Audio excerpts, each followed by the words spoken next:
En tout cas, bienvenue à vous tous, bienvenue à la régie, bienvenue aux modérateurs, aux métanautes pour une soirée spéciale avec Adrien Abosi. Bonsoir Adrien. Bonsoir de pas. Bon, habitué de Méta TV, on dit que t'as tes ronds de serviettes ici. Ouais. Mais, voilà, en tout cas, nous aussi, ça nous fait bien plaisir de te recevoir. Actualité tellement riche depuis la dernière fois que ça a beaucoup bougé.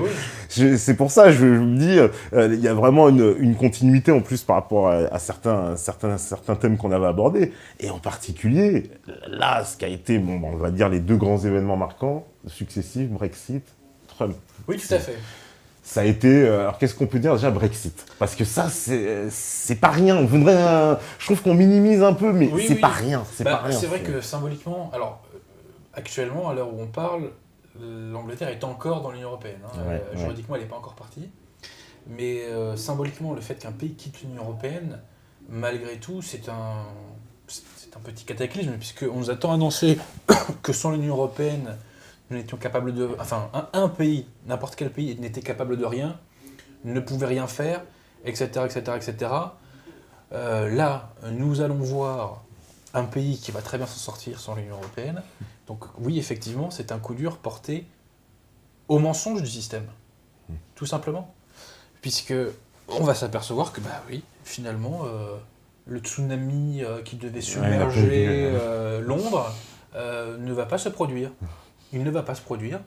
Donc, c'est quand même pas inintéressant de voir ça, parce que n'oublions pas que si les gens ne deviennent pas... Enfin, si une partie des gens ne devient pas hostile à l'Union européenne, c'est par peur.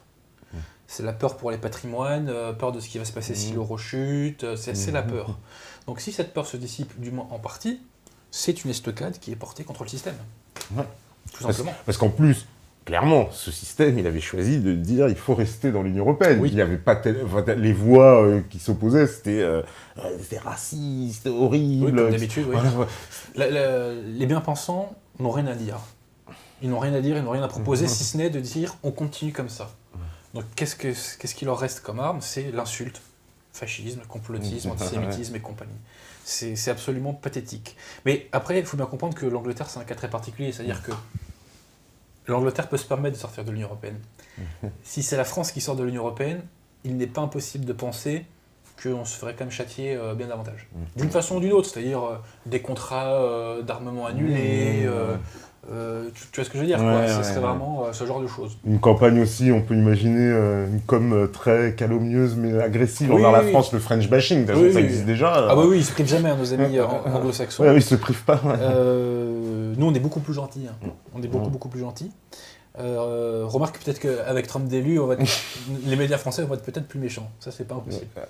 Mais effectivement, voilà, l'Angleterre, qui est le cœur du système, c'est la City de Londres, le cœur du système. C'est les grandes familles, angloises de la City de Londres, vraiment le cœur nucléaire du système mondialiste.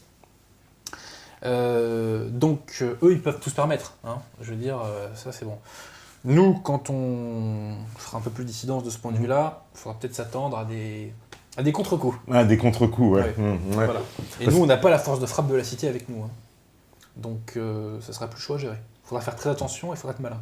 Parce que là, je vois qu'il y a déjà quand même, je ne vais pas dire une forme de contagion, mais l'idée commence à germer, peut-être en République tchèque. Oui, tout à fait. J'ai vu que les Finlandais commencent à se poser des questions. Il faut se poser une question simple. Quelle est la plus-value objective qu'apporte l'Union européenne? Quelle est la plus-value objective? Alors, il y a un truc qu'on nous cite tout le temps, c'est la liberté de circulation. Ouais, ok. Mais ça concerne la bourgeoisie. Enfin, essentiellement. Je ne dis pas que quand tu es pauvre ou quand tu as peu de moyens, tu voyages jamais. Mais globalement, c'est surtout la bourgeoisie qui est concernée par ça. Moi, j'ai pas quitté la France depuis plus de 10 ans, tu vois. Je suis pas malheureux pour autant, d'ailleurs, ça y est en passant. Enfin, si je quitte la France de temps en temps, tu vois, quand je prends les transports en commun et tout ça. Mais disons que j'ai jamais... Tu voyages aussi, c'est pas pareil. C'est exotique. Mais sinon, tu vois, j'ai jamais quitté l'Hexagone, tu vois. Enfin bon, j'en souffre pas. Mais sinon, oui, liberté de circulation, mais petite parenthèse, on pourrait faire des accords de libre circulation sans l'Union européenne. Parenthèse, M. De Gaulle, c'est très bien ça, puisqu'il a fait un accord de libre circulation entre l'Algérie et la France. Donc, on n'a pas besoin d'une structure comme ça, au-dessus des nations, et qui en plus brode, décortiquent leur souveraineté, pour faire des accords de libre-échange. Donc, quelle est la plus-value? On nous dit la paix, ça c'est l'argument, non, la paix. Ce qui fait que la paix avance, c'est que... Enfin, ce qui fait qu'il y a eu la paix pendant toutes ces décennies, d'une part, il y a eu le fait qu'on se soit neutralisé de façon...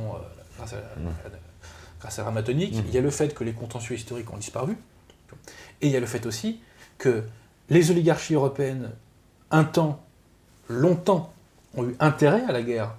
Très concrètement, les 2 guerres mondiales, c'est l'industrie pan-germaniste.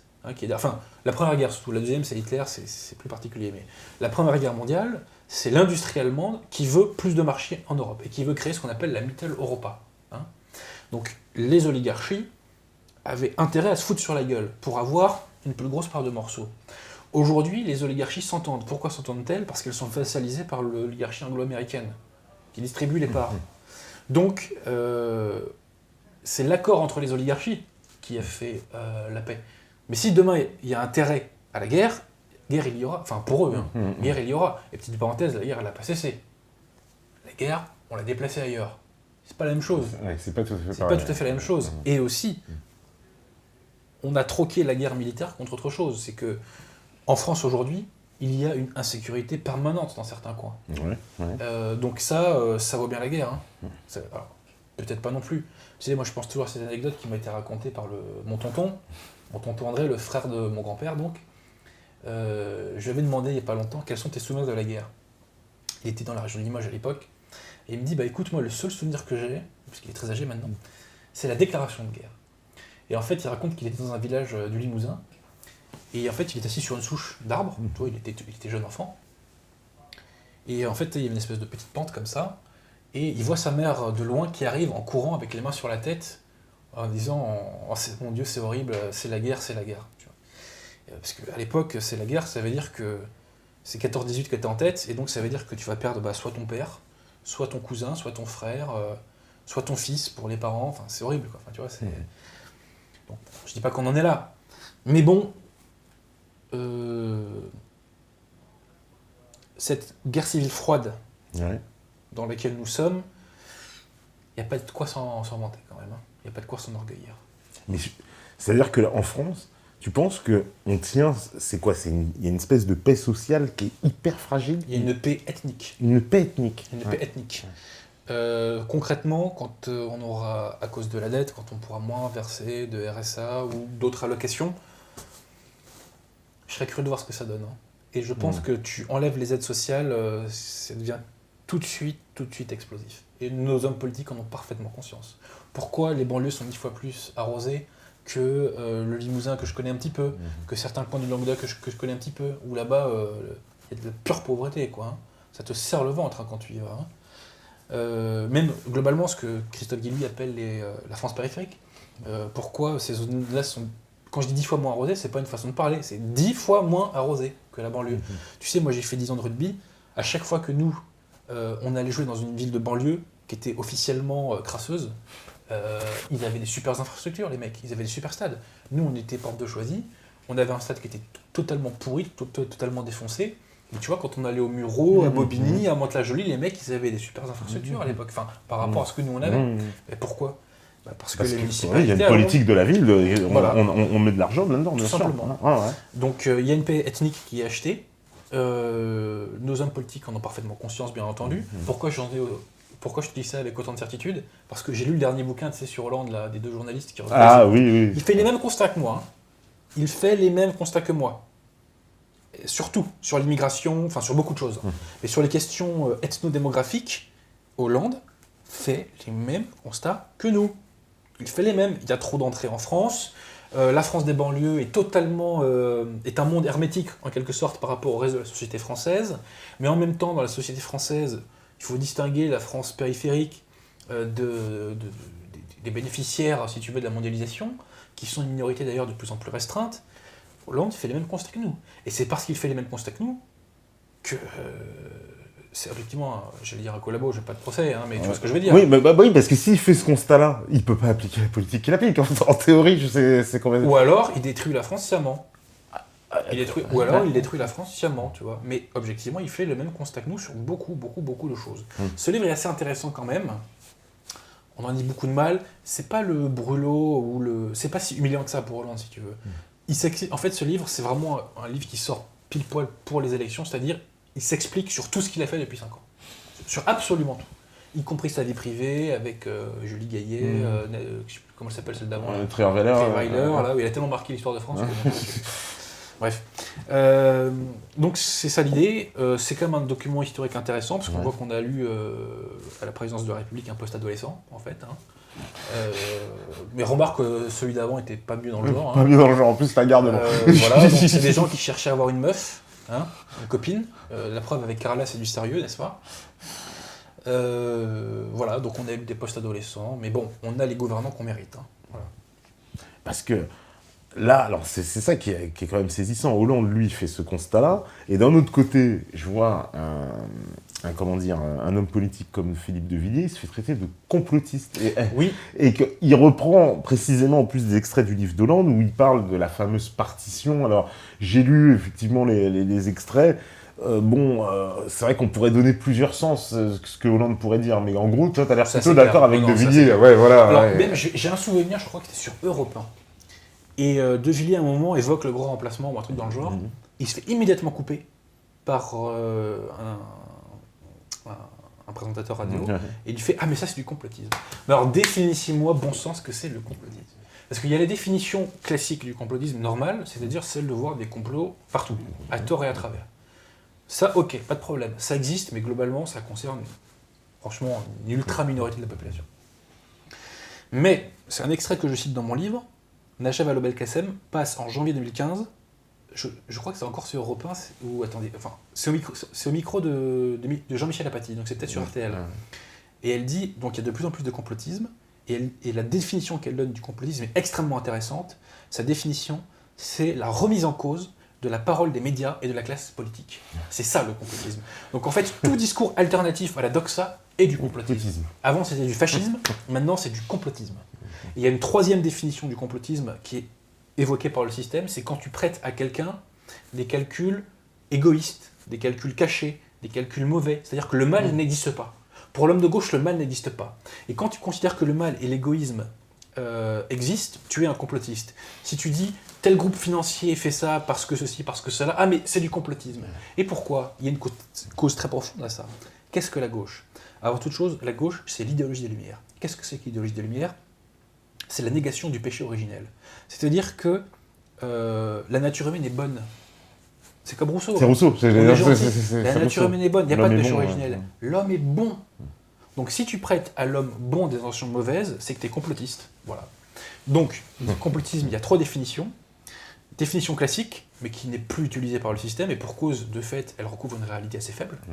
Il y a la définition de Madame Najat Vallaud-Belkacem, à savoir remise en cause de la parole de la classe politique et des médias. Moi, à ce titre-là, je suis très complotiste. Très complotiste, voilà. Ça, c'est très pratique en plus. Comme ça se qualifie très vite. Mais ils n'ont rien à nous dire, ces gens-là. Ils n'ont rien à nous dire, ils n'ont rien à nous proposer. Tout ce qu'ils ont à proposer, c'est la trahison de la France. Encore et encore. Et la troisième définition, c'est donc la suspicion du mal, la suspicion de l'égoïsme, la suspicion d'intention cachée. Voilà. C'est un peu ça les attaques tout le temps, parce qu'il y a beaucoup de gens aussi qui s'expriment, puis après ils sont poursuivis pour incitation à la haine raciale. Oui, tout à fait, oui. J'ai vu que Zemmour, j'ai lu les propos pour lesquels il a été condamné, je veux le dire, mais en toute sincérité, c'est aberrant. Alors tu sais que... Il n'y a rien dans ces propos. Moi je demande une application d'incitation à la haine raciale, si tu veux, identique en tant que juriste, égalité devant la loi, pour tous les groupes. Et donc, par exemple, si un jour quelqu'un te dit « je suis pour qu'on rase telle grande mosquée de France », si tu dis « je suis pour qu'on rase tel monument très important d'Israël », par exemple le mur des lamentations, tu vas dire que c'est de l'incitation à la haine raciale contre Israël ou de l'incitation à la haine raciale contre tel pays musulman. Donc quand on dit qu'on est pour raser le château de Versailles, comme M. Apathy. M. Apathy, qui nous montre tout son amour de la France. Ça tombe sous le coup de la loi, normalement. Si tu appliques avec les critères qui sont appliqués, si tu veux, à des gens comme Zemmour ou comme d'autres, parce que l'incitation à la haine raciale, moi je veux bien que ça soit condamné.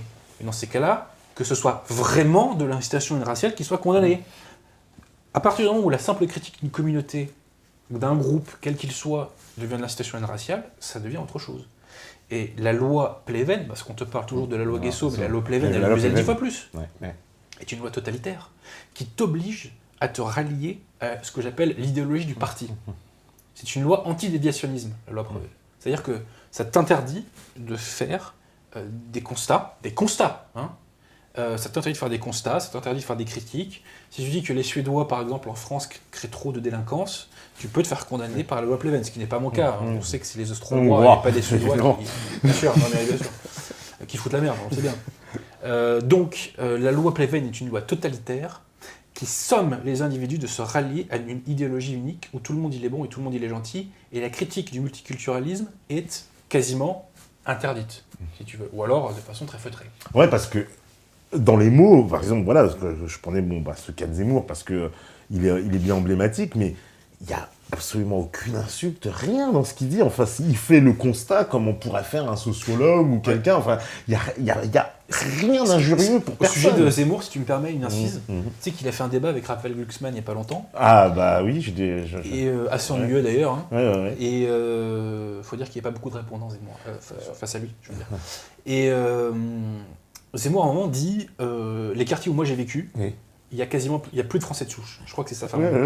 Donc, et il cite Montreuil, le 18e, et... il cite Drancy et Stein. Et Stein. Alors Stein, je connais très bien. Alors que Stein, ma grand-mère a vécu à Stein. Elle a vécu à Stein, donc je connais. Alors, petite parenthèse. Il n'a pas tout à fait raison. C'est-à-dire que dans ces zones-là, remarque Stein, je sais pas, ça a vérifié. Mais en gros, il y a des... Tu prends Montreuil, par exemple. Bah, c'est ce que j'ai dit. Montreuil, c'était... En plus, ils ont essayé de le débunker, on a la Montreuil. Justement, j'ai envie d'en parler. Voilà. C'est que Montreuil, il y a deux Montreuil. Voilà. Le Montreuil Bobo et le Montreuil Malien. Et voilà. Et ces racleurs de Canal+, je crois, vont à Montreuil et ils demandent aux gens est-ce que c'est vrai qu'il n'y a plus de blanc. Alors bien sûr, quand tu vas dans le quartier Bobo, voilà. Ah, oui. Et pareil pour le 18e. Si tu prends le métro et que tu descends à la Marque, et que tu descends, et que tu fais le tour des restos, tu vas voir que des bobos et que des blancs. Si tu vas rue Doudoville, rue Lamarck, voilà, redescends plus bas, vers Poissonnier. Tu vas rigoler. Et puis quand t'as bien redescendu, tu remontes au boulevard Barbès jusqu'à Château-Rouge comme ça. Et puis tu prends la rue Doudoville aussi. Voilà, rue Doudoville. Ça c'est... Allez, rue Doudoville. Coucou à Rafik, mon pote, là-bas. C'est très très bien, rue Doudoville. Donc tu vois, il y a vraiment une hypocrisie, il y a un mensonge. Alors, petite parenthèse, à ce temps, je sais pas si on les trouve encore les blancs. Moi, c'est ce que je me suis dit, s'ils avaient voulu faire les vrais, ils seraient là, dans les quatre villes. Là, ils auraient les couilles, là. Ouais, voilà, ils auraient les couilles. Parce que Montreuil, parce que c'est et en centre-ville, en plus. Et en plus, en centre-ville. Mais c'est ce que t'as dit, Montreuil, c'était le mauvais exemple, parce qu'effectivement, il y a une partie bobo, c'est comme Ronny, il y a une partie un peu bobo, une partie plus ghetto, entre guillemets. Ah oui, il y a les deux. Mais après, dans les villes qu'il a citées, de toute façon, il n'a pas dit il n'y a plus de blancs, parce qu'évidemment, il y en a encore. Ça, c'est le fantasme. Non, il n'y a plus de blancs. Non, il y en a encore. Mais c'est une infime partie. C'est une minorité. C'est comme... tu connais le groupe Kyo ? Le couple ? Le groupe Kyo. Kyo, oui. Et en fait, c'est marrant, parce que j'ai appris il n'y a pas longtemps qu'il venait de la ville des Mureaux. D'accord, oui. Et j'ai rien contre le groupe Kyo, hein, c'est des très bons musiciens, pas de problème. Mais tu vois, moi, ça me fait rire, parce que moi, les Mureaux, c'est une équipe de rugby qu'on jouait à chaque fois. On se tapait tout le temps contre eux, ça partait toujours en couille. Et, enfin, tu vois... Moi, l'image des Mureaux que j'ai, c'est on était wanted, dead or alive, là-bas, tu vois. C'est-à-dire que je me rappelle même dans les couloirs, tu sais, t'as les deux équipes qui sont comme ça en colonne. Ouais. Et là, les mecs, je dis pas, on le dit, tu sais, c'est je viole ta sœur et compagnie. Enfin, tu vois, c'est des gros coups de pression, grosses insultes. Enfin, tu vois, pour nous, les Mureaux, c'était, on allait à la guerre, quoi, quand on allait là-bas. Et j'apprends que les mecs de Kyo, qui sont les mecs les plus gentils au monde, tu vois, ils viennent des Mureaux, tu vois. Bon, bah voilà, donc la réalité de la banlieue, c'est aussi ça. C'est-à-dire que tu as un centre-ville qui est très préservé, et autour, c'est Mad Max. C'est pareil pour Mantes-la-Jolie. Oui. Mantes-la-Jolie, la première fois que je suis allé à Mantes-la-Jolie, c'était avec le rugby. Donc là, c'est pareil, on est en mode, tu vois, on va à la gare, quoi. Et la deuxième fois que j'y vais, c'est en Transilien. Et j'arrive, je sors donc de la gare, et je vois une ville, j'ai l'impression d'être à la campagne, tu vois. Et ça, c'est pareil, c'est une réalité que la plupart des gens ne connaissent pas. C'est-à-dire que tu as un centre-ville encore un peu blanc, dans beaucoup de villes de banlieue, et tout autour, en revanche, là, c'est du 100%. Ouais, même Sarcelles, c'est comme ça, il y a plusieurs villes comme ça qui ont deux visages dans la ville. Et Montreuil a ces deux visages, et ces racleurs de Canal+, comme par hasard, ils vont voir que les blancs. Voilà. Ça, c'est pour un peu... en plus, ils veulent masquer ça, mais pour qui ça... Incroyable, en plus. Parce que pour pas le voir, voilà, c'est ça. Faut prendre Uber souvent. Hein. Ouais, voilà, c'est ça. Faut vraiment habiter boulevard Exelmans pour pas le voir. Et quoi. Encore mauvais exemple avec Uber, parce que le remplacement, tu le vois avec Uber. Ouais. Parce que les chauffeurs, c'est pas tous des Austro-Hongrois, tous. Allez. Mais c'est pas des mauvais bougres, les non, pas du tout. Bah non. Je veux pas les diaboliser ou leur cracher dessus, pas du tout. Mais non, mais c'est une réalité, je veux dire, sociologique qui est visible et qu'on. Mais c'est ça qui est visible, c'est que on nous fait croire qu'on aurait besoin de la note en bas de page du CNRS. Et je dis les mecs, vous n'avez pas besoin de lunettes, vous le voyez le remplacement. Ça les arrange qu'il n'y a pas de statistique ethnique aussi, parce que ça, parce que ça, c'est un grand argument porté par les antiracistes justement qui disent, vous pouvez pas dire ça, vous n'avez pas de support en fait pour vous appuyer sur ça. Mais j'ai mes yeux en revanche, tu vois. Donc au bout d'un moment, tu sais, c'est comme si en 40 tu veux faire croire qu'il n'y a pas la Wehrmacht à Paris, quoi. Enfin, tu vois, au bout d'un moment, je dis mais attendez, il y a des soldats allemands partout là. Je veux bien, moi, mais c'est bon. Mais franchement, hein, tu prends la ligne 13, tu prends la ligne 8, tu la connais la vérité. C'est tout. Tu la connais. Donc, quand on y pense, tu sais, nous, on s'est accoutumé à ce mensonge. Mais on est des gens qui se prétendent neutres, qui prétendent vraiment, tu vois, avoir une hauteur de vue et d'être impartiaux. Comment tu peux nier ça? Comment tu peux nier ça? C'est comme si tu niais qu'il fait plus froid en hiver qu'en été, quoi. Enfin, au bout d'un moment, cette négation systématique de la réalité, allez, en avant-première, c'est ce que j'appelle dans mon prochain livre, le négationnisme institutionnel. C'est-à-dire qu'il y a une négation soit de l'existence d'un phénomène, soit de l'ampleur d'un phénomène. C'est pour ça qu'on vit dans un monde totalitaire. On nous sommes systématiquement de nous rallier à une idéologie dominante, à une pseudo-réalité, quand bien même la véritable réalité serait totalement aux antipodes de cette pseudo-réalité. Et cette négation du grand remplacement, enfin je veux dire, quand nous on aura pris le pouvoir, les gens qui ont dit tout ça, ils vont passer pour des bouffons. Et moi je vais te dire, peut-être que certains d'entre eux, si on a vraiment le pouvoir, on dit, bah toi, ta peine, tu feras pas de tôle, il n'y a pas de problème, par contre, tu vas habiter dans le 93, tu vois. Donc, Émeric Caron, machin, vous aimez la diversité, aucun souci, les mecs. On vous paye l'appart, franchement, c'est cadeau, c'est l'immobilier, c'est cadeau, tu vois. Et on verra s'il reste longtemps. Ouais, parce qu'ils nous vendent, ils nous vendent ce monde-là. Moi, quand j'entends le discours médiatico-politique, c'est ce que tu dis, c'est-à-dire une espèce de... On nie, c'est-à-dire des gens qui vivent comme ça dans une alcôve où je ne sais pas où est-ce qu'ils sont, mais complètement coupés de la réalité. On a l'impression qu'ils sont pas, c'est en face. C'est très dur. Même quand tu habites dans le 16e aujourd'hui, c'est très dur. Tu sais que moi je travaille dans un quartier d'affaires, même dans le quartier d'affaires ça se voit. À la limite, ceux qui ne le voient pas, c'est la bourgeoisie du 92, tu vois. C'est les villes Marne-la-Coquette, Sceaux et compagnie. D'accord, oui. Ce genre de villes-là, effectivement... là, tu peux passer à côté du grand remplacement. Tu sais, moi, je vais te dire, la première fois que je suis allé à Sceaux, je me suis dit, mais le 16e à côté, c'est des clodos, quoi. C'est-à-dire que c'était un monde, c'est une bulle. C'est une bulle. Ou même à Saint-Germain-en-Laye. Saint-Germain-en-Laye, ouais. Je suis allé à Saint-Germain-en-Laye, j'en ai pas cru mes yeux, quoi. J'ai que des blancs, j'ai plus l'habitude. Hein. En Île-d'Afrique, c'est rare, tu vois, des villes où il y a que des blancs, comme ça. Même...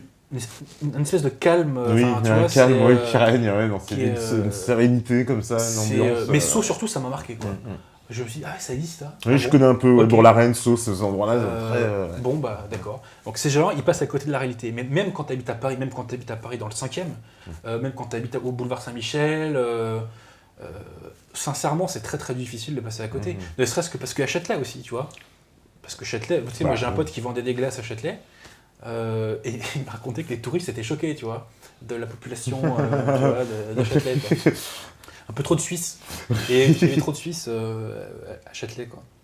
Donc voilà, effectivement, le grand remplacement, non seulement c'est une vérité, mais c'est une évidence, quoi. Ouais, parce que, alors en plus, j'ai l'impression que ça a plus, comme cette espèce de monstre à deux jambes, il y a le grand remplacement entre guillemets légal, mais en plus, il y a les migrants, les illégaux. Oui.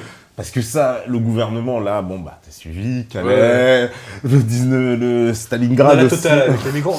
Moi, ce que j'adore avec les migrants, tu vois. Alors, grosse dédicace aux migrants, quoi. Non, mais franchement, quoi. C'est que eux, ils font tout ce qu'on les soupçonne de faire, tu vois. C'est-à-dire que on dit, attention, ça va ramener des mecs qui vont violer, qui vont tout défoncer. Et à chaque fois, les mecs, ils partent où ils passent, ils foutent le bordel. T'as des histoires de... Là, il y a pas longtemps, il y a une Bretonne de 60 ans qui se fait violer. J'ai vu ça. De 67 ans, quoi. 67 ans. Non, mais le cerveau... Il en avait 16, quoi. Non, oh, putain. non mais franchement, quoi. Enfin, ces mecs-là sont les caricatures de ce que peut en penser l'extrême droite. Tu vois ce que je veux dire, quoi. C'est qu'ils font tout pour nous donner raison, quoi. Non mais c'est incroyable. C'est comme tu vois tu as vu peut-être les vidéos de batailles rangées à Stalingrad. Quoi. Ah oui, bah j'ai vu, mais c'est Mogadiscio. Et attention, t'as remarqué que ça tu le vois pas dans les médias. Non. Tu le vois pas Non. dans les médias. Alors, Dans les grands médias. Je suis content de te demander parce que moi j'ai fait des émissions sur les migrants et il y a évidemment des gens qui sont tombés dessus en disant oui mais tu fais le jeu des grands médias parce que justement j'ai voulu montrer l'autre visage des migrants, celui qu'on nous montre pas. Et là, mais tu me conviens, les médias ils nous montrent pas ça. Bien sûr que non. Pour eux, mes messieurs, mes chers métanautes, vous avez pas tout suivi, les migrants sont des futures montagnes. Voilà, j'ai entendu ça. Je l'ai entendu en plus pour de vrai. On m'a dit, ce sont des futures montagnes. Donc, voilà, et puis on fait tout pour culpabiliser les Français qui veulent pas les accueillir, on fait tout pour culpabiliser les communes qui veulent pas les accueillir. Il y a eu des reportages méprisants de Canal+, tu sais, sur toutes ces réunions qu'on voit partout en France, de population des villes et des villages qui refusent de se faire coloniser. Et petite parenthèse, tous nos tocards de Canal+, là, moi je les ai pas entendus proposer à faire venir des migrants dans leur rue. J'ai entendu personne dire venez rue de Rivoli, venez dans le 16e, venez à Sceaux, venez à Bourg-la-Reine, venez à Neuilly. Je les ai pas entendus dire ça. Je les ai pas beaucoup entendus. Qui montrent l'exemple. Qui nous montrent l'exemple. Après, peut-être qu'on les imitera si on trouve qu'il y a des effets positifs. Mais montrez-nous. Parce que je l'ai vu que dans le traitement médiatique, voilà, encore sur le cas que tu parlais en Bretagne, les gens ont manifesté. Ils se sont fait traiter de nazis, quoi. C'est-à-dire... Voilà, tu défends une dame, ou tu condamnes la condamnation du viol et du nazisme, donc c'est dramatique de dire ça. On voit que, de toute façon, je vais te dire un truc. La gauche, initialement, c'était une idéologie politique. Ce l'est encore à certains égards, mais c'est franchement devenu une pathologie mentale. Non, mais au bout d'un moment, il faut le dire. Il faut le dire. C'est que ces gens-là ont un problème avec la réalité, quand même. Quand tu m'as dit ça la première fois, ça m'a fait beaucoup rire. Mais figure-toi qu'au fur et à mesure que je rencontre justement des gens qui sont dans ce déni total, je me dis, mais Adrien a raison, en fait, c'est une pathologie. Parce qu'à un moment donné, c'est quand tu montres à quelqu'un, tu lui dis, mais t'as la boule devant toi, il dit, mais non, mais non. Voilà, donc ceci est une voiture. C'est une voiture. Cher méthanote, ceci est une voiture, quoi. Voilà, donc ça, c'est le klaxon. Voilà, c'est la preuve. C'est une voiture. Voilà. Et ces gens-là refusent. Et à un moment donné, je me disais, mais il a raison, en fait, c'est une pathologie. Parce qu'à ce point-là, on peut plus, là, c'est l'idée. Mais tu sais, même les gens de gauche sont des fanatiques religieux.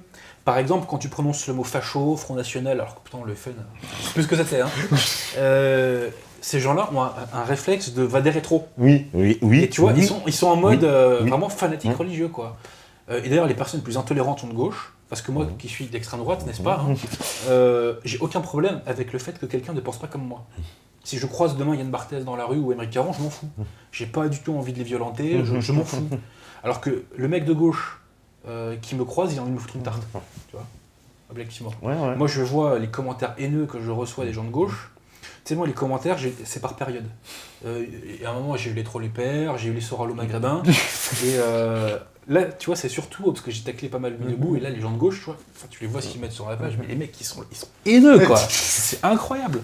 C'est incroyable, quoi. Ah oui, il y a une violence de leur côté. Mais ils refusent de l'admettre, ça aussi, parce qu'ils nous disent toujours que c'est l'extrême droite qui est violente. Ils disent jamais. Regarde les manifs El Khomri. Regarde cette violence incroyable contre les flics, tu vois.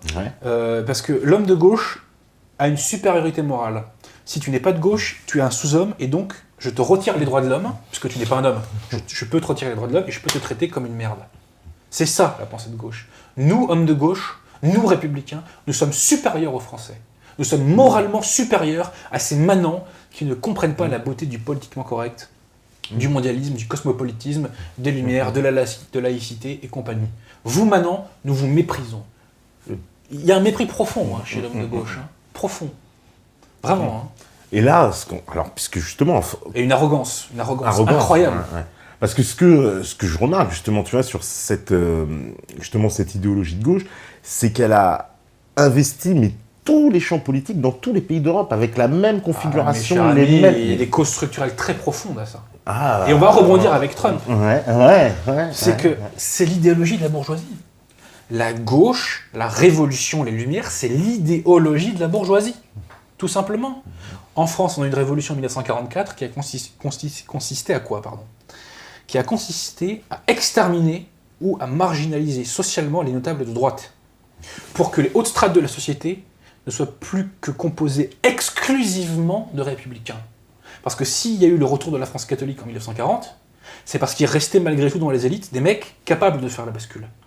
Après 1944, les républicains disent ça plus jamais. Plus jamais. Maintenant, nous allons être une république pour l'éternité, et donc, tu vois. Mais ce mouvement-là, on l'a connu partout dans le monde occidental, absolument partout. Et ce qui est très intéressant, on rebondit sur Trump. Je te parlais du fait que la gauche est une maladie mentale, on rebondit encore sur Trump quand on voit les réactions de malades mentaux. Parce que, petite parenthèse, si Hillary est élu, je suis pas très content. Mais tu vas pas aller chier dans la rue comme j'ai vu. Oui, ou même pleurer, quoi. Ou pleurer, Bien ou sûr. casser des vitres et te mettre à... Donc, mais là où je veux en venir, c'est que Trump dissonne par rapport à l'idéologie de la bourgeoisie, et le politiquement correct aux États-Unis aussi est très fort, peut-être même plus fort qu'en France. Et donc, les mecs deviennent fous. Ils deviennent fous, tu vois. Moi, je suis pas un ultra-trumpiste, ça me fait marrer, tu vois. Tu vois, quand, après les attentats de Paris, il dit « if they had guns », ce qui n'est pas totalement faux, en parlant des Français. Il y aurait eu peut-être moins de morts, ça c'est vrai. C'est même sûr. Mais donc, la gauche, cette idéologie donc, de gauche, des Lumières, maçonnique, on va être clair, mondialiste, donc c'est cette idéologie-là qui colonise la bourgeoisie. T'as encore en France, ce que j'appelle moi des mecs de la cause, qui sont très haut placés. T'en as encore. Mais il la ferme, parce que quel intérêt ils ont à l'ouvrir ? Il y a des coups à prendre. Il n'y a que des coups à prendre et il n'y a pas de débouché politique. Il n'y a pas de débouché politique, tu vois. Il n'y en a pas. Donc, c'est pas du tout la majorité. Je pense que si c'est 5%, c'est pas mal. Mais ils sont là. Mais ils savent qu'ils doivent la fermer. Ils le savent. Voilà. Mais ça ne veut pas dire que demain, ils l'ouvriront pas. Donc, ce progressisme immonde qui a tout détruit partout. Mais partout, c'est partout, c'est ça. Qui produit des ravages, mais dans tous les domaines, quoi. Et surtout, que les historiens verront, c'est l'effondrement civilisationnel de ces dernières décennies. Quoi. Les arts sont morts, le civisme est mort, les règles de sociabilité sont mortes, la courtoisie a disparu. Tu vois, j'ai rencontré Paul Racine il y a un an de ça. Ce qui m'a surpris chez cet homme-là, surtout, c'est le mec qui a un degré de politesse, mais incroyable. Un degré de courtoisie et de politesse, mais hallucinant, quoi. Et ça a totalement disparu. Ou alors, c'est devenu un phénomène très marginal, hélas. Comme quoi, tu vois, la politesse et la bourgeoisie et la courtoisie sont des valeurs à ressusciter. La vie serait plus douce, sans doute. Jules Renard disait, il faut dompter la vie par la douceur. Il avait bien raison. Enfin, voilà. Mais il y avait un truc aussi sur Trump que je voulais te faire... on en a parlé un petit peu avant l'émission, mais on a remarqué la même chose. C'est qu'il y a un lien entre Trump et la nouvelle opinion publique. Ah bah oui, aussi. Alors, j'ai inventé ce concept de nouvelle opinion publique. Il m'est venu en lisant François Furet et Augustin Cochin. En gros, c'est nouveau moyen de communication égale nouvelle audience, nouveau public. Donc il y a une nouvelle opinion publique qui est née sur Internet. Et on va rebondir avec ce que je te disais sur 1944. En 1944, les éléments conservateurs, réactionnaires français de la société se font défoncer. Ils se font soit exterminer physiquement, soit marginalisés socialement. Et donc, le pays réel, à ce moment-là, n'a plus de force de frappe sociale, tu vois. Il n'a plus de force de frappe, il n'a plus de grands médias, il n'y a plus d'Action française qui se vend à des dizaines de milliers d'exemplaires, il n'y a plus de Léon Daudet à l'Assemblée, il n'y a plus de Xavier Vallat à l'Assemblée, etc. Donc le pays réel est désarmé, totalement désarmé, et donc tu as un triomphe et une avancée de la République depuis 70 ans qui est énormissime, si tu veux. Bon. Il y a une défrancisation d'ailleurs qui est liée à ça. Le pays réel a retrouvé une nouvelle force de frappe avec la nouvelle opinion publique. Parce qu'en fait, la nouvelle opinion publique, c'est l'opinion du pays réel, face à l'opinion républicaine qui nous est transmise dans les grands médias. Grands journaux, grandes radios, grandes télés, etc. C'est ça. Et c'est pour ça qu'en face, ils bug et qu'ils nous traitent de fachos, de complotistes et compagnie. Non, nous sommes français. Vous êtes des raclures républicaines. Nous sommes français. Voilà, avec tout ce que ça implique d'un point de vue spirituel, civilisationnel, etc.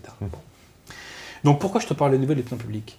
Je tombe sur des articles, ces derniers temps, qui mettent en accusation Google et Facebook de laisser... Enfin, oui, ils sont mis en accusation, et on les accuse donc de laisser filtrer des fausses informations. Et donc c'est à cause de vous, grands méchants que vous êtes, que Trump a été élu. Parce que les gens sont cons, et ils se sont laissés intoxiquer par le mensonge, et ils n'ont pas vu la lumière que représentait Hillary Clinton. Bon. Et d'ailleurs, même sur France Inter, je crois que c'était d'ailleurs un descendant de Pierre Mendès France, qui lui ressemble comme deux gouttes d'eau d'ailleurs, c'est incroyable. Et on t'expliquait que c'est les complotistes, en gros, qui ont fait gagner Trump. C'est absolument incroyable, si tu veux. J'ai vu un article de Libération qui date d'aujourd'hui et qui dit Trump... c'est Facebook et Google, une cure de désintox sur Trump, un truc dans le genre. Vous pouvez les facilement vérifier.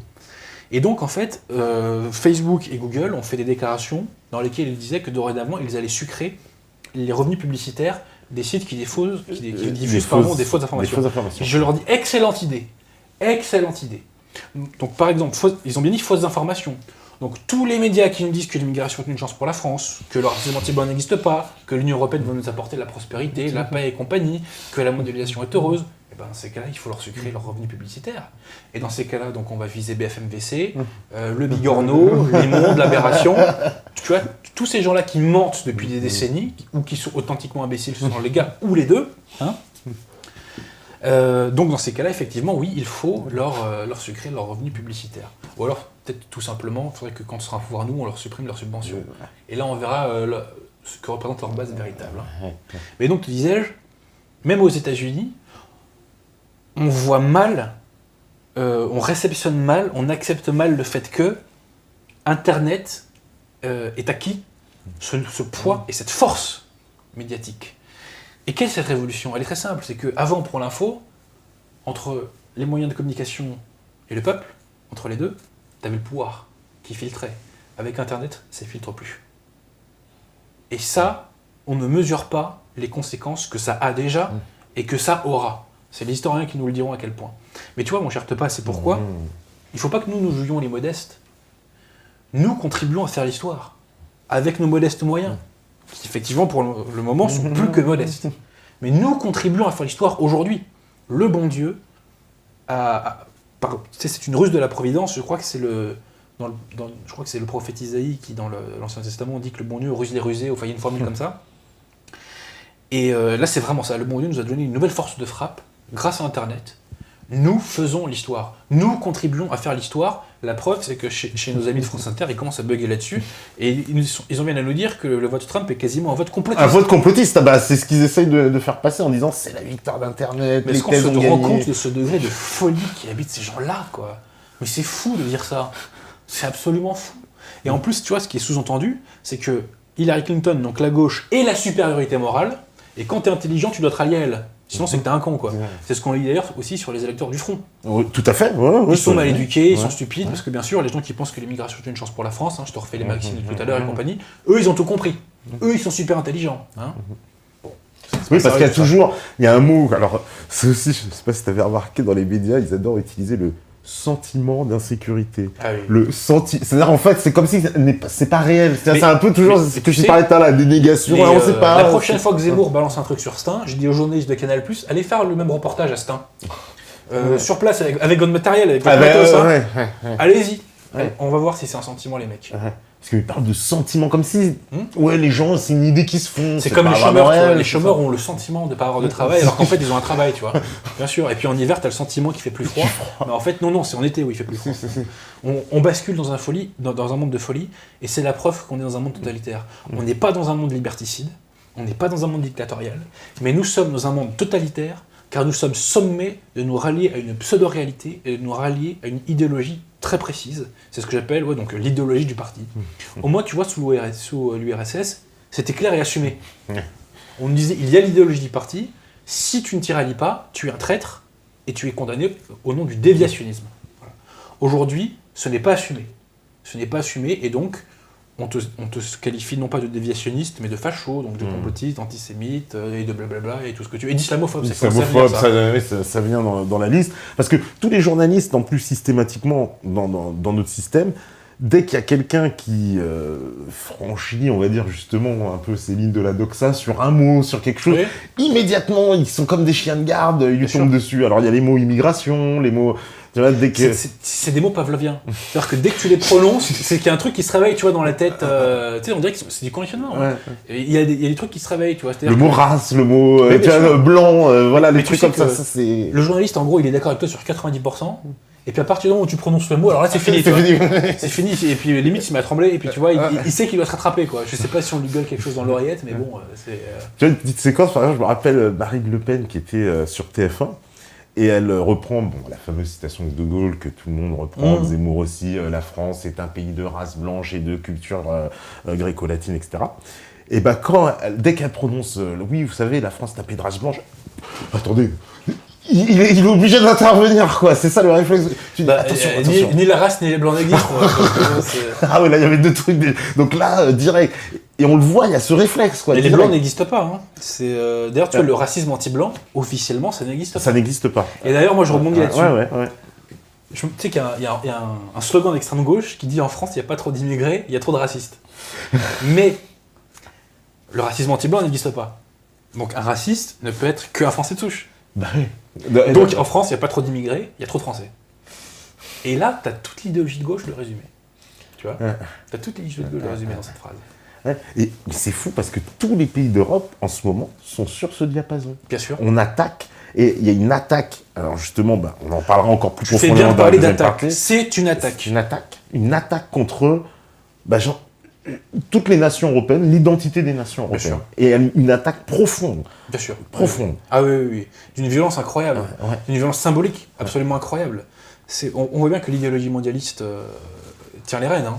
Très concrètement, il y a un discours monocorde, j'allais dire univoque, dans tous les pays. Peut-être un petit peu moins au nord de l'Est, à la limite, mais il y a moins d'enjeux pour le système au nord de l'Est, si tu veux.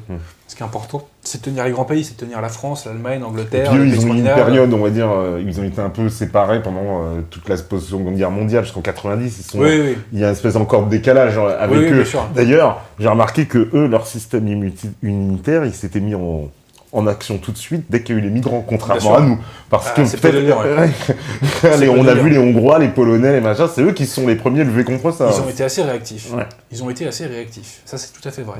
Mais tu as raison de souligner le fait qu'il y a un message qui est identique partout sur l'immigration. L'argent de George Soros doit aider un petit peu, notamment. Mais on dit George Soros, mais il y a d'autres mecs derrière. On les connaît pas. Soros, ça l'a... Mais il est emblématique, parce que on voit, il arrose tout le monde, et puis c'est clair, quoi. Le CRAN, le CRIF, le CCIF, la LDH, tout le monde. C'est absolument assumé. Mais moi, je préfère quand Soros assume, tu vois, parce qu'il y a d'autres oligarques qui, eux, assument beaucoup moins. Je te dis pas que j'ai révélé sur un fer, mais bon, voilà. Soros, à lui seul, ne peut pas tout tenir. Oui, il peut pas tout tenir. Faut pas révéler, mec. Bien sûr. Et puis, Soros, c'est pas le plus riche des milliardaires. Quand tu regardes les classements Forbes, dans lesquels, d'ailleurs, il n'y a jamais les Rothschild, les Rockefeller, tiens. Non, c'est normal, oui, c'est tout à fait normal. Et voilà, donc Soros, c'est pas le plus riche, quoi. Par contre, c'est un des plus actifs. Et c'est un des plus revendicatifs, si je peux m'exprimer ainsi. Et puis on voit bien que lui, il est clairement à financer les associations communautaires. Il veut détruire l'Europe. Il veut détruire l'Europe. C'est clair. Il finance tout ce qui peut détruire l'Europe. Même les Roms, tu vois. Je veux dire, il fait des associations pour Rome, il culpabilise le fait qu'on n'accueille pas suffisamment de Roms. Mais toi, Soros, tu dois avoir des territoires, tu dois avoir des terres. Fais-les venir chez toi, Soros. Ou même fais-les venir dans ton pays. Fais-les venir aux États-Unis. On en rediscute après, tu vois. Mais ce qui est très intéressant, tu vois, avec Black Lives Matter, c'est pareil, c'est que c'est toujours ce vecteur de désagrégation. C'est la désagrégation. Et en plus, ce qui est absolument hallucinant en ce moment avec les tensions raciales, c'est qu'elles arrivent 8 ans après le règne d'Obama. Enfin, tu vois, c'est le règne d'Obama. C'est le règne d'Obama. Qui, au final, touche sur quoi ? Sur ça. Sur ça, ouais. Je trouve ça incroyable. Alors qu'on nous a vendu, il y a 8 ans, je ne suis plus afro-américain, je suis américain, vous êtes des fachos comparés aux États-Unis, enfin vous Français, vous êtes des fachos comparés aux États-Unis, on attend votre Barack Obama et compagnie, et blablabla. Et quel est le résultat de tout ça au final ? En fait, c'est que les tensions raciales ont été exacerbées. Et je précise que les races n'existent pas en France, mais qu'elles existent aux États-Unis. Comment je le sais qu'elles existent aux États-Unis ? Il y a un livre qui est sorti il y a quelques années de ça, qui s'appelle « De la race en Amérique », écrit par un certain Barack Obama. Voilà, ça se trouve dans tous les commerces, petite parenthèse. Bon. Donc, exacerbation, je ne sais pas si ce mot existe, des tensions raciales actuellement aux États-Unis. Black Lives Matter, j'allais te dire, ils mettent de l'huile sur le feu. Clairement. Parce qu'il faut être très clair, c'est vrai qu'il y a un racisme énorme aux États-Unis. Il faut pas. Bien sûr. D'ailleurs, il est de tous les côtés, je précise. Oui, mais en plus, clairement, on ne peut pas transposer l'histoire américaine et l'histoire de France. Ça n'a aucun rapport. Aucun rapport. La situation des Noirs aux États-Unis et la situation des Noirs en France, ça n'a rien à voir. La situation des Noirs aux États-Unis, elle est cauchemardesque. Elle est cauchemardesque. C'est-à-dire que Tu sais, il y a beaucoup de gens qui sont d'origine africaine en France qui pensent qu'ils ont été esclavagisés par les Blancs. Ouais. Et je vais dire, mon pote, si tu es d'origine africaine, si tu as été esclavagisé, c'est pas par les Blancs. C'est par les gens qui appartiennent à ton pays d'origine. D'accord ? L'esclavage, c'était de l'autre côté de l'Atlantique. Soyez en passant. Donc, si tu veux, le recul, la situation des Noirs américains, elle a été 10 fois plus dégradante, si tu veux. Elle a été... c'est terrible. C'est terrible, sincèrement, c'est terrible. Sans tomber de l'antiracisme bidon professionnel. Bien sûr. Hein. Franchement, c'est terrible. C'est vraiment... ils ont beaucoup plus d'excuses, si tu veux, que nos chances pour la France. Ouais. Bon. Voilà. Mais on ne peut pas transposer les situations. Ça n'a aucun rapport. Parce que ça n'a aucun rapport. Parce que ce que je vois, la tentative, en fait, pour moi, des représentants de la communauté noire en France, c'est d'importer, en fait, la situation américaine en France et de la transposer sur la France. Avec des discours, j'ai entendu, en France, c'est le règne de la suprématie blanche. Oui, bien sûr. Non, mais c'est pas... Tu vois, c'est aussi l'argument, tu vois, des indigènes de la République. Ils te parlent toujours des privilèges des Blancs. Oui. Je dis, mais donc, quand tu vois un Blanc qui a un privilège, tu penses que c'est en raison du fait qu'il est blanc qu'il a son privilège. Non. Il y a beaucoup de Blancs qui sont dans la rue. Petite parenthèse, il n'y a pas beaucoup de clochards noirs et arabes en France. Hein. Les clochards que tu vois, les mecs qui font la manche dans les transports en commun, c'est quasiment 100% des Blancs. Quasiment. Hein. Très peu de femmes, très peu de Noirs, très peu d'Arabes. C'est la personne qui prend un transport en commun tous les jours qui te le dit. Pourquoi je te dis ça ? Non, parce que avec Black Lives Matter, qui transpose les situations, Donc, la suprématie blanche, voilà. Donc, la suprématie effectivement, à partir du moment où un pays était composé à 100% de blancs, les gens qui étaient au-dessus de la société étaient blancs. Et quand des Noirs et des Arabes sont venus en France, ceux qui étaient au-dessus, ils sont restés, les mecs. Hein, on est désolé, mais bon, la mobilité sociale, ça limite, quoi. Voilà, donc, au bout d'un moment, c'est des arguments qui sont tellement cons. Je pense qu'eux-mêmes n'y croient pas. Sincèrement, je pense qu'eux-mêmes n'y croient pas. Sincèrement. Ouais. Parce que moi, je vais te parler de la suprématie noire au Sénégal. Tu vois. C'est ça. Je vais te parler de la suprématie jaune en Chine. Voilà. Non, mais c'est complètement débile. La gauche rembête, je l'ai toujours dit. Et plus le temps passe, plus on s'en rend compte. Quoi. Puis en plus, l'autre fois, j'avais trouvé une belle brochette pour montrer qu'en France, quoi qu'on nous dise, il y avait énormément de Noirs et d'Arabes dans les médias, énormément de Noirs et d'Arabes dans plus en plus. Toute la société.